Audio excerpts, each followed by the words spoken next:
Hey guys, how's it going? MasterBucks here. Welcome to another episode of the Journey Career Mode in FIFA 19. We are still with Ajax. We are about to end the January transfer window in the year 2022. We're a good couple of years and seasons into this career mode now and approaching the end of our second and first full season with Ajax. In the previous episode, I touched on the fact that I don't really have that many players I want to sign, and I've got about 20 mil, so I can't exactly sign like a star player to improve my starting 11, but I could probably get a somewhat decent player. Some of you guys made suggestions. One that I saw that it kind of maybe tickled my fancy a little bit was Odegaard. He's actually potentially going to go to Ajax in real life, so it's a kind of somewhat interesting signing, and I wouldn't mind picking him up because, again, it's like a right-handed, right attack or right wing player that I could probably use a bit of depth in if I were to get a class right winger. So I could maybe justify getting him as well. So I went to go to see how much he's worth, and it's 32 million. The only chance that we have of getting him is if, you know, the chief executive says we might have to offer between 26 to 36. If I could get him for like 26, 25 probably, I might have to trade, but I don't know. I'm going to see if I can go for Odegaard. If we can, then we'll go for him. If not, then we'll see.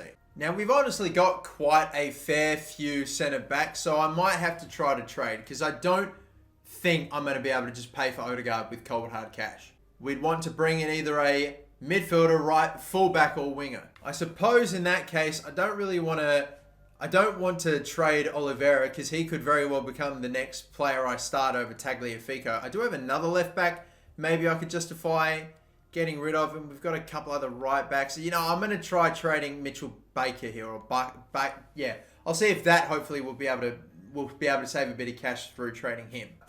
I don't think he's going to go for that either. I don't know if I have anyone that they want that I could trade. It looks like it's just going to have to be cash. In which case, I'm literally starting with pretty much all I have, 20 million, lowballing the hell out of them. They could even walk out of here. They say, wow, okay, we might maybe have something on. You see that I can't afford that though, but we could maybe find a middle ground and add a crazy sell-on clause, which could get it done. I'm going to literally just take this sell-on clause all the way up to 25%. It's crazy, but like that's literally all I have, and I still need to save some money for a wage, so I don't know, 22 mil maybe is what I'll take it down to. This is all I'm offering. If they accept this, great. We will be able to bring him in. If they don't, then we're just going to have to try to sell someone to grab him. And even then, we might not have enough. Yeah, I don't think this is going to happen. So Odegaard looks like it's off the cards. For now, anyway. For now, I reckon I'm probably just going to focus on games. And we'll get this one out of the way against Utrecht. Maybe in the deadline day, we'll try again. We'll see if I can even go for him again. But let's focus back on the Eredivisie with the team we have. And that is going to be a rotated side, just minorly. Daley Blind's going to go back at centre-back. So we'll see how he goes as an actual centre-back. I prefer playing him at like CDM, CM, but he should still hopefully do okay. He is a centre-back after all. Literally, that's what he's listed as, but I've just been playing him in midfield. Carson Park at right back. Everyone else except for, of course, Sanabria as well as Blind and Park. The main starting 11 is in. So hopefully we should have a good game. Back again then at the Johan Cruyff Arena and looking to just completely pull away from the rest of the Eredivisie and the teams in it. I honestly, we've already got a double-digit lead at about the halfway stage of the season. We can really just almost completely end any realistic chance that Utrecht have of catching us, because we'll almost be out to 20 points if we get this win. That'd be crazy. It'd be 17 to be exact, and then Groningen's almost the only real threat that we would have at that point. Let's see, I've been in somewhat decent form as of late, but we have had to make, again, some significant changes through to injuries. Hopefully we'll still manage. I'm taking him out there. That's going to be a penalty. Yep, that's going to be a penalty. Their first attack of the game. And that's going to be a red card. Why? Oh my God. Daley Blind at centre-back. It's a fucking disaster. Why did I bother? I thought for sure they were going to score with that shot, so I just threw myself to try to get in front of it. Missed the ball. Gave up the penalty. Now I'm down to 10 straight away. And Andre Onana going to have to do something crazy. He's going for a major run-up here. What's he going to do? Chip. Left, right, left. I'm going left. I'm going left. Saved Onana. All right, it's still at 0-0, but we're down to 10 men for the rest of this game. And sacrifices now having to be made. Danny Olmo is going off. And I'm now going to be playing without a centre attacking midfielder. I've got a striker, a left winger, a right winger, 2 centre midfielders and a back 4. That's what I'm going to have to roll with from now on. Looking somewhat threatening. Tagliafico off to the left. And now it's a Barco. And then a ball into Schlager to run on 2. And in the 20th minute, down to 10 men, we still take the lead. There we go. It was back and forth, end-to-end action for a little while there. But that's a great little pass for Schlager to run onto. I think there's questionable positioning of the goalkeeper on this one. Left this whole side gaping, and Schlager just, it's like we never lost Odegaard. The same haircut, the almost exact same build, the exact same bloke. Honestly, his finishing is ridiculous for a centre midfielder. He's scored so many goals. 10 now in the Eredivisie, and who knows what in all competitions. Very cool. Oh, tremendous. And look at, down the left-hand side, Barco's away here. Not a chance he's missing this one. Not a chance. Straightened up, picked my side, lined it up. There's absolutely no disguising where I'm going to put that. Yet the keeper still doesn't stop it. And down to 10, we've scored 2 in 5 minutes.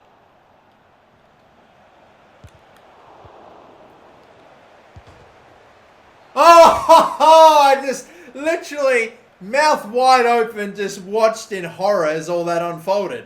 How in the world? And that's gone off of the post. Hit him and gone out for a goal kick. I'm shocked by that. First, the deflection literally gave him I was so nervous, but Carson Park did whatever he could, which in the end, thankfully, was enough. Gave him too tight an angle. The shot comes off the post, and that's a hilarious little chain of events right there.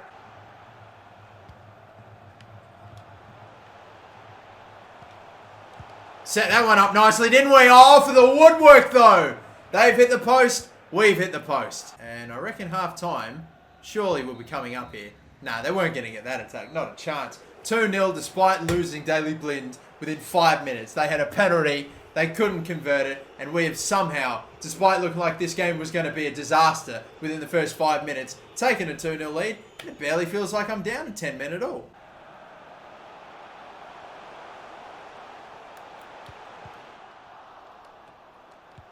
And then boom, there it is. Got the header into Sanabria. Finally, my man has his goal. He's been toiling, and he doesn't get many opportunities. With the injury to Dolberg, he's finally getting a good run of games now, and I've wanted to see him hit the back of the net for ages. That cross was, I don't really know what I was going for with that, but the header into Sanabria, who had no one around him after the defender dropped to the deck.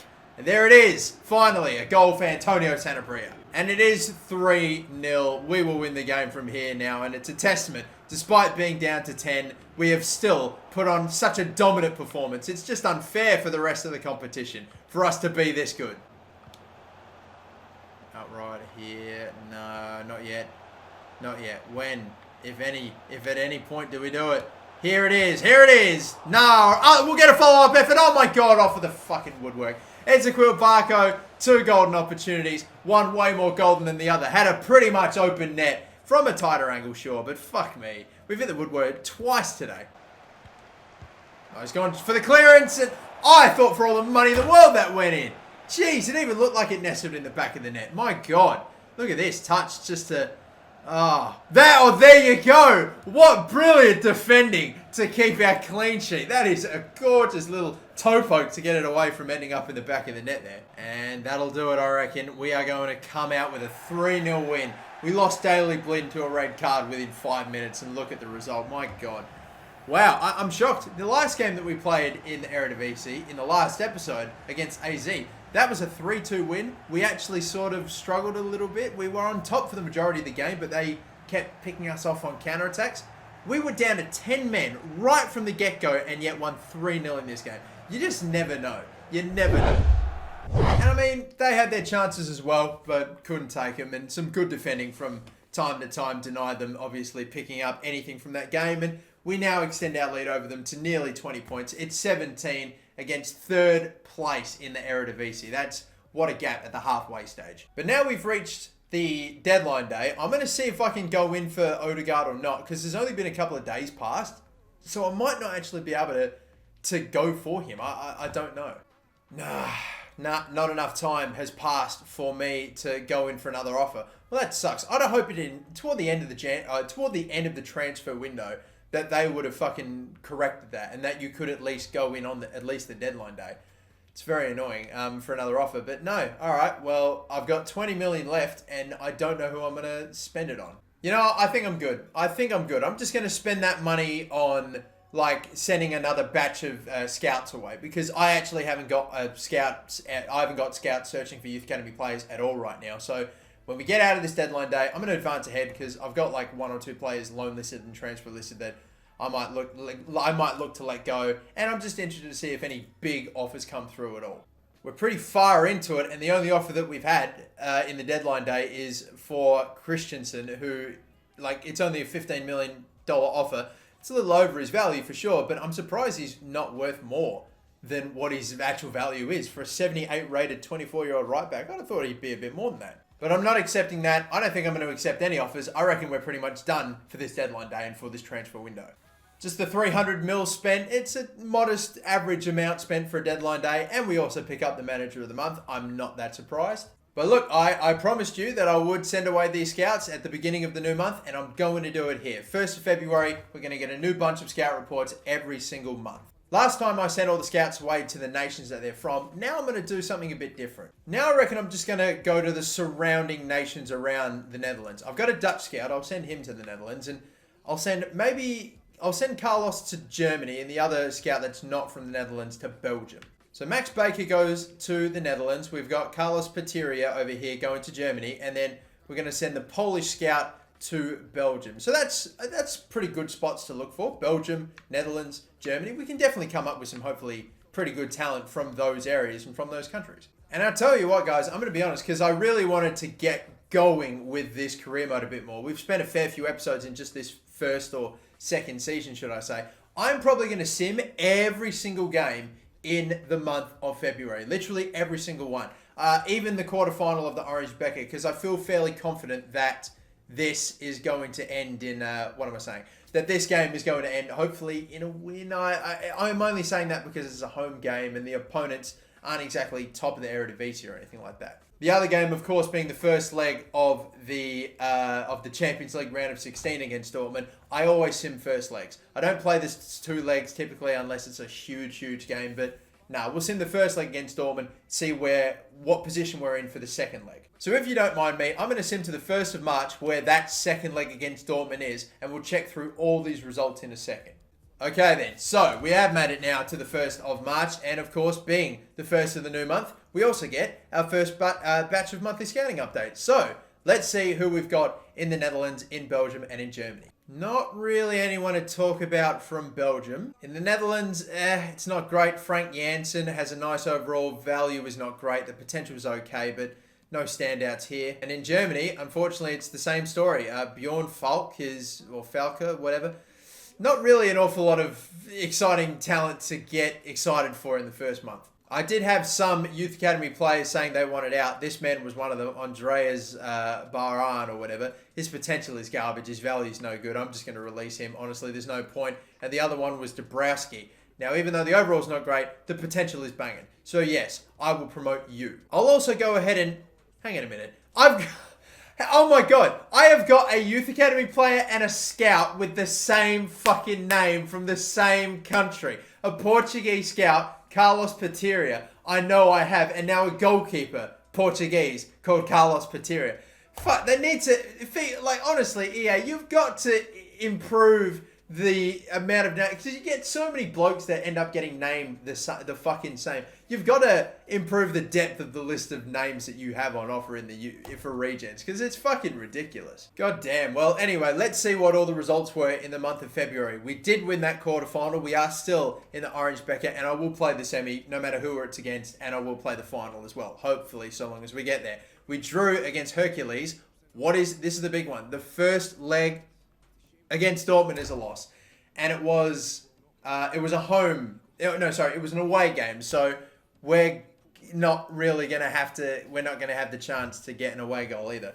So we've not only got to try to come back from a 1-0 loss, we have to make sure that we're sturdy at the back and don't concede an away goal. Otherwise, we are screwed. 3-1 win against Venlo there. So good in the Eredivisie. Another draw.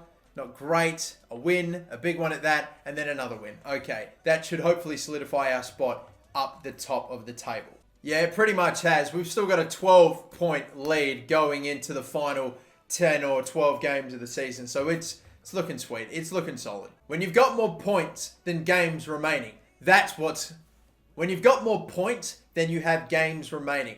At that point, that is where you cannot justify bottling the title. So hopefully the Eredivisie will be ours from this point. De Vrij was absolutely exhausted. So I've put Maximilian Vober in his place. So it's only an 80 and 79 centre-back partnership. My midfield and my attack, all the same though, even though Barco and Olmo are a bit tired, so I'll have to keep my eye on them. We could be up against it. I'm hoping to get an early goal, kick on, be sturdy at the back, maybe grab a second later on in the game. That'd be nice. Or maybe we could just blow them out of the water. That too would be good. Just a reminder, we won all of our group stage games, and I said, how big a joke would it be if we were to get dumped out of the knockout straight away after getting 18 out of 18 points? It might happen. However, the tie is not over yet. A 1-0 deficit we can come back from. Just please don't let them get anything in this game.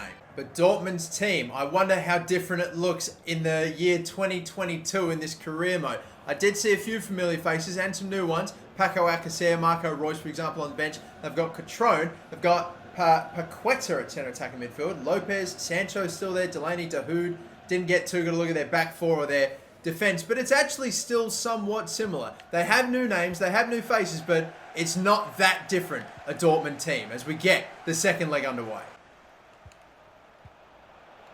Gaps there. Oh my God.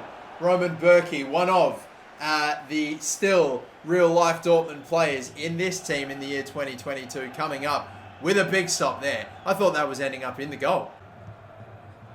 Oh my God. Oh my goodness, and I've read time to finish. A fucking gift, and I've butchered it with Dolberg. Why did I even go for the time shot? There was no point. Even then I was hoping it could have ducked under the crossbar. No, disaster. Oh, boys. Oh, boys. Ronnie Lopez with the cross in, but cleared away by Tagliafico. That's going to get straight to Dahoud. And then I'm trying to stay in the way of Lucas Paqueta. Shot deflected. Oh, God. That goes in. We're in some serious shit. He's just got past. He's getting held up, though. Oh, I can see the back stick. This could be a great ball. And the finish. Oh, it's just fucking going wide again, Danny Olmo. You're kidding me. Too many fucking opportunities to take the lead in this game.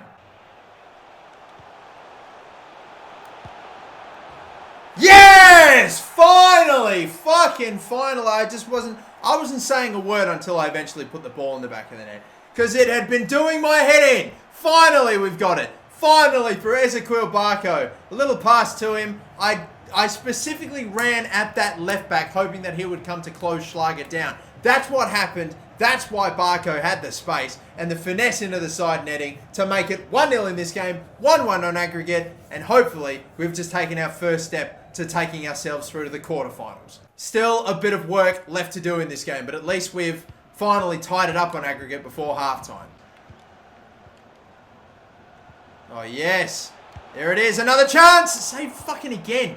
I can't fucking believe it. We are going to check how many saves he has made. Some of my finishing's been subpar, but it's going to be almost double-digit saves for him in just the first half alone. And man, that stoppage time flew. I was hoping I'd have enough time for a counter. Didn't get it. 1-1 at the moment. 45 minutes left to go. If we can grab one more goal. We have, on the odd occasion, come close to conceding. But really, we've been more or less on top. And we've just been peppering their fucking goal with shots. But their keeper keeps bailing them out. My finishing's been a bit poor for the majority of it. We can surely, if it keeps going in the second half, grab this winner. Read that one through nicely. They're not sticking with him. Oh, no, they're not. Dolberg is off, although Akanji's going to catch. Olmo, that's a decent touch. The little chip to try to get over Berkey doesn't work out, though. And that's a fucking another save for him. Dolberg. Right-hand side. No, here we go. Here we go. Here we go! David Neres! I have not scored that much with him in recent episodes and in recent games. So every time he gets one, it's such a beautiful moment. And what a time to get it. Just honestly had so much time with Schlager. I was like originally looking at Dolberg and then I saw Neres and I'm like, okay, let's let him loose. Let's let him have a shot. And he has absolutely nailed this one. I fucking had to get past this goalkeeper. Now we do have the lead on aggregate, and now we have to, how do we go about it from now on? Do we try to pick up a third, or is that going to expose ourselves? Because if they get one more goal and tie this thing up at 2-2, they're in the ascendancy due to the goal difference, or should I say due to the away goal. What an intercept. Oh, yes, Kasper Dolberg, love it. Sander Berge, up the middle. Where was the touch? There was none from Neres. He just let it run, and then we lost the ball. All right, this is what we got to be careful for. This is what we know they're going to do from time to time. These counter-attacks. I'm going to have Justice Wagner coming across here. This is not exactly what I wanted.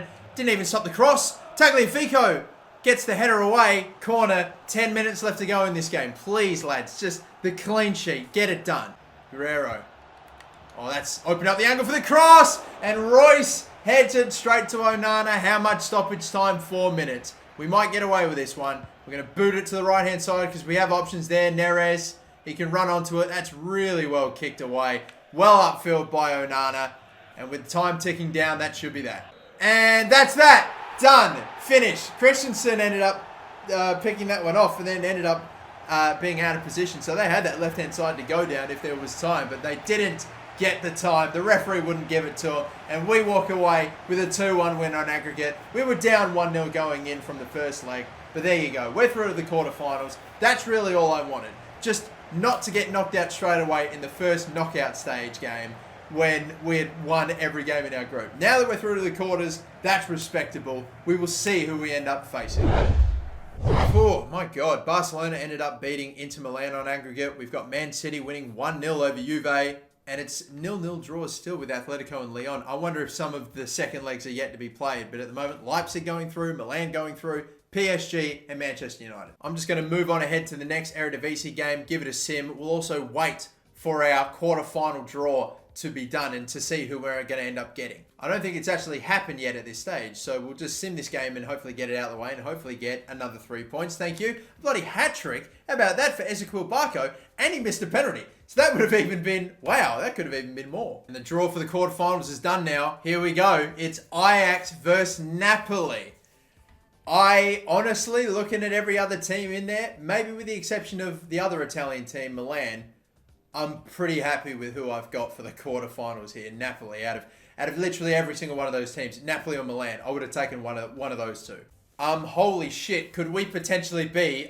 We still have to get through past Napoli, but maybe it's looking set for us to make a bit of a deeper push here.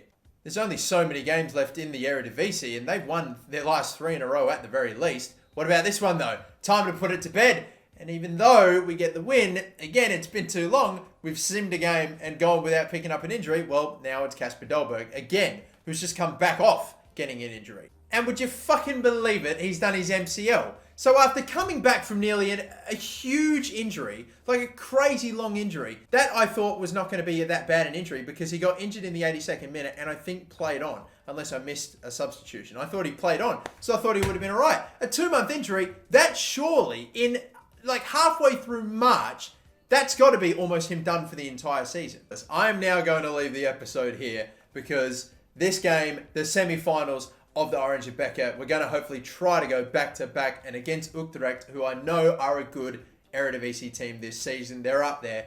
And of course, it's away. So I can't risk simming another game away and going down and out in the cup. Not like that. Looks like we know who's going to be in the final as well, and it will be AZ. So no Feyenoord, no PSV. Those two teams I thought were, alongside Ajax, the big teams in the Netherlands, they're not rocking up at all in the domestic cup. They're just not. And we almost played at ADO Den Haag again.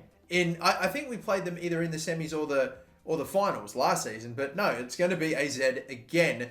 Or should I say, we'll be facing them again, this time in the finals of the Orange Becker, so long as we get past Utrecht. We will have to wait and see, though, how it's all going to unfold in the next episode, because that will do it for me and for this one. Until the next one, my name is MasterBucks. Don't forget to like and subscribe, and have a good one.